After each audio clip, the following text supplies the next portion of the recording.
কাফের ওদেরকে বলা হয় যারা কুফরি করে, আল্লাহর সাথে যারা কুফরি করে ওদেরকে কাফের বলা হয়।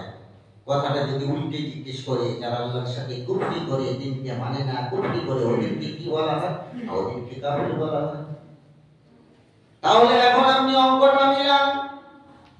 নবী মুহাম্মদ রাসূলুল্লাহ সাল্লাল্লাহু আলাইহি ওয়াসাল্লাম তিনি একেবারে স্পষ্ট জানিয়ে দিয়ে গেছেন, বাইনাল আবদি ওয়াল কুফরি তারকুস সালাত। যে ব্যক্তি নামাজ ছেড়ে দিল, যে ব্যক্তি নামাজ ছেড়ে দিল, বাইনাল আবদি ওয়াল কুফরি তারকুস সালাত, একজন খাঁটি মুমিন বান্দা আর একজন কুফরিকারী, এদের দুজনের মধ্যে পার্থক্য হলো সালাত।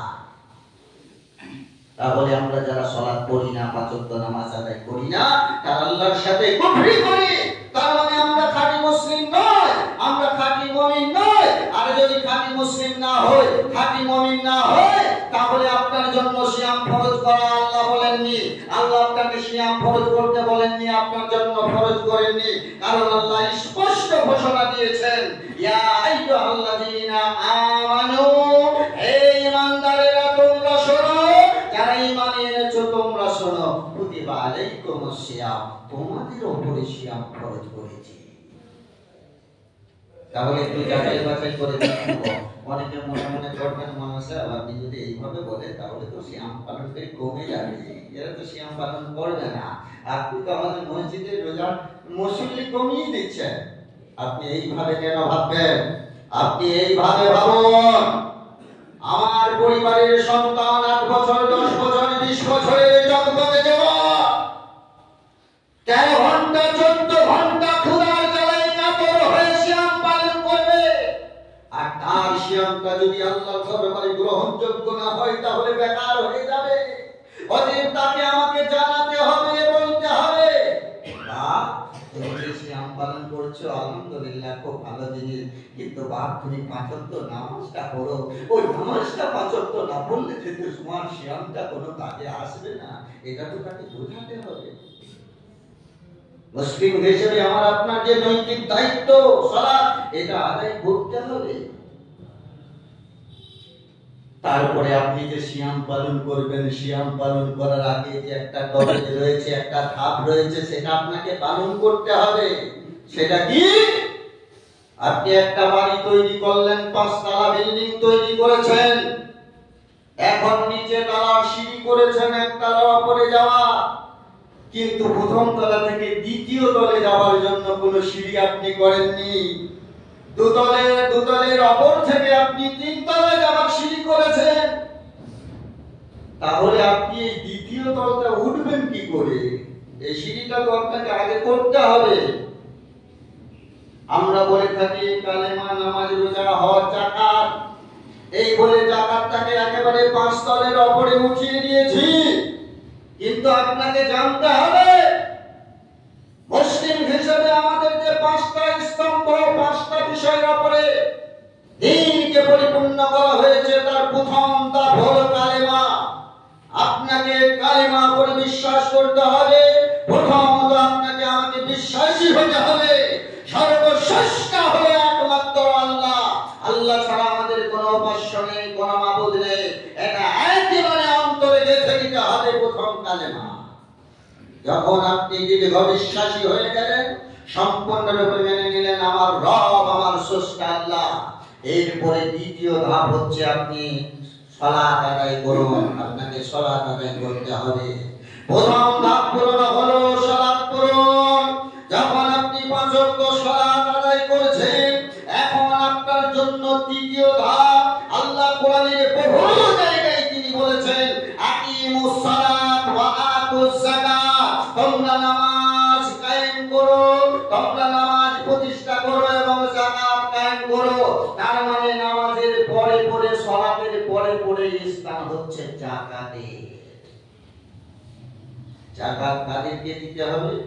আমরা খুব কৌশলের সাথে, মানুষ তো খুব বীরের সাথে, সোনার যাকাত দিতে হবে 7.5 ভরি থাকলে, রূপোর যাকাত দিতে হবে 52.5 ভরি থাকলে।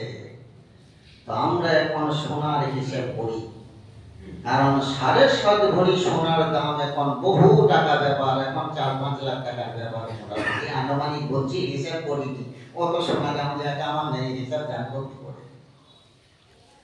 কিন্তু 52 ভরির উপর যখন আপনি হিসাব করবেন, তখন খুব বেশি বেশি হয়তো এর দাম হলে 45 থেকে 50 হাজার টাকা হবে। রূপর হিসেবে আপনি যদি জাকাত বার করতে যান, তাহলে সারা বছর সংসার চালিয়ে আপনার 50 থেকে 60 হাজার থাকলে আপনি জাকাতের আওতায় পড়ে গেলেন। এবার আপনাকে জাকাত বার করতে হবে, যা 40 ভাগের 1 ভাগ।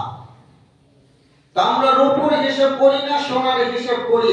আবার অনেকে সোনার হিসাবই করি না, বলি মানুষের আমার তো জাকাত নেই। তোমার জাকাত নেই, তুমি গরু পাইকারি করো, ব্যবসা করো, তোমার ব্যবসায় যে 2 কোটি টাকা লেগে আছে, ওটা ব্যবসার টাকা, ওটাতে তোমাকে জাকাত বার করতে হবে।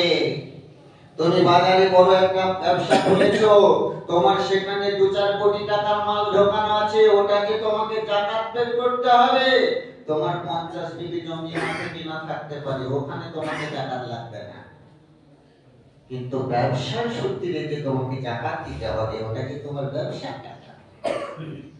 এই জাকাত যদি বের না করা হয়, তাহলে চিন্তা ভাবনা করুন আপনি কি ভক্ষণ করছেন। শুধুমাত্র সামান্যটুকু রাসূলের ভাষা শোনায়। বিশ্বনবী মুহাম্মদ রাসূলুল্লাহ সাল্লাল্লাহু আলাইহি ওয়াসাল্লাম তিনি তার পবিত্র জবানে জানিয়ে গেছেন, ওয়া শাররু মা কুল্লি মালুল ইয়াতীম। ওয়া শাররু মানে হলো খারাপ, শাররু মানে হলো নিকৃষ্ট। ওয়া শাররু মা কুল্লি, কতটা খারাপ, মা কুল্লি, যত যা আছে পৃথিবীর মধ্যে সব চাইতে খারাপ। কি খারাপ? ওয়া শাররু মা কুল্লি মালুল ইয়াতীম, ইয়াতীমের মালটা হচ্ছে পৃথিবীর সব থেকে নিকৃষ্ট মানের মাল, যা শুকর কুকুরের থেকেও নিকৃষ্ট। অনেক মুসলিম সন্তানকে জানা আছে যে তারা মদ গাঁজা পান করে, কিন্তু আমি আজ পর্যন্ত কোনো মুসলিম সন্তানকে শুনিনি, আমার আপাতত জানা নেই যে কোনো মুসলিম সন্তান কুকুরের শুকরের মাংস খায়। এটা আমার শোনা নেই। এর চাইতেও নিকৃষ্ট রাসূল বলেছেন, ওয়া শাররু মা কুল্লি মালিল ইয়াতীম, পৃথিবীর সব থেকে নিকৃষ্ট মানের মাল হলো ইয়াতীমের মাল। যেখানে রাসূল বলেছেন সেখানে চিরধার্য মানতে বাধ্য। আমার ভাইয়েরা, এখন এই জাকাতে মাল পৃথিবীর 8 শ্রেণী মানুষকে বিলিয়ে দিতে হবে আপনাকে। যারা এতিম, গরিব, দুঃখী, অসহায়, মিসকিন মানুষ রয়েছে, এগুলি তাদের হক, আপনি বাধ্য তাদেরকে দিতে। যদি আপনি না দেন, আমি যদি না দিই, তাহলে জেনে নিতে হবে আমি একজন মুসলিম হিসেবে পৃথিবীর সব থেকে নিকৃষ্ট মানের মালটা আমি ভক্ষণ করছি, যেটা শুকর কুকুরের থেকেও নিকৃষ্ট।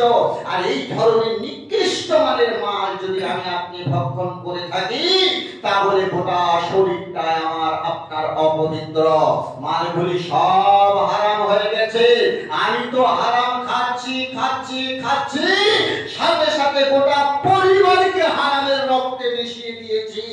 অতএব বাড়ির কারোর কোনো ইবাদত গ্রহণযোগ্য হবে না।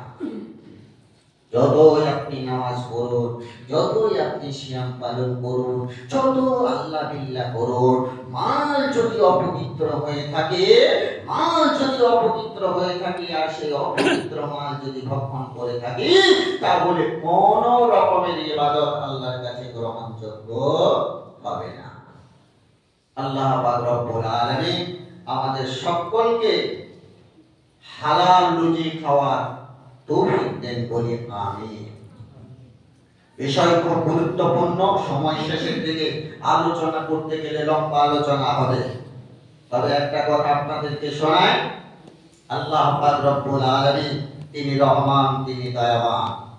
হয়তো আজকে মনে মনে ভাবতে পারি, মাওলানা সাহেব আমি তো এতদিন যাকাত দিইনি, আমি এতদিন ঠিকমতো সালাত আদায় করিনি, আমি তো বহু অন্যায় করেছি, তাহলে এখন আমার কি হবে? এখন কি হবে? আল্লাহ পাক রব্বুল আলামিন পবিত্র পাক কালাম কোরআন ও মাজিদের মধ্যে ঘোষণা দিয়ে রেখেছেন। আল্লাহ পাক রব্বুল আলামিন জানিয়েছেন, ইজা জাআ নাসরুল্লাহি ওয়াল ফাতহু ওয়া রাআইতান নাস ইয়াদখুলুনা ফি দীনিল্লাহি আফওয়াজা ফাসাব্বিহ বিহামদি রাব্বিকা ওয়াস্তাগফিরহু ইন্নাহু কানা তাওয়াবা। আল্লাহ পাক রব্বুল আলামিন বলছেন, হে আমার বান্দারা শোনো, তোমরা দুনিয়ার মহব্বতে পড়ে আর শয়তানের প্রেমে পড়ে তোমরা পাপ করেছো। পাপ করার জন্য তোমাদের দুটি কারণ, এক দুনিয়ার মহব্বতে পড়ে আর দ্বিতীয় হলো শয়তানের প্রেমে পড়ে তোমরা পাপ করেছো। ঘাবড়িয়ে যাও না, ভয় নেই, তোমরা ফিরে এসো, আমার কাছে ছুটে এসো, আমার কাছে এসে তোমরা তওবা করে নাও, আমার কাছে তোমরা এসে ইস্তিগফার করে নাও, আমি আল্লাহ তোমাদের সব গুনাহগুলিকে মাফ করে দেব বলি আলহামদুলিল্লাহ। আজ তওবা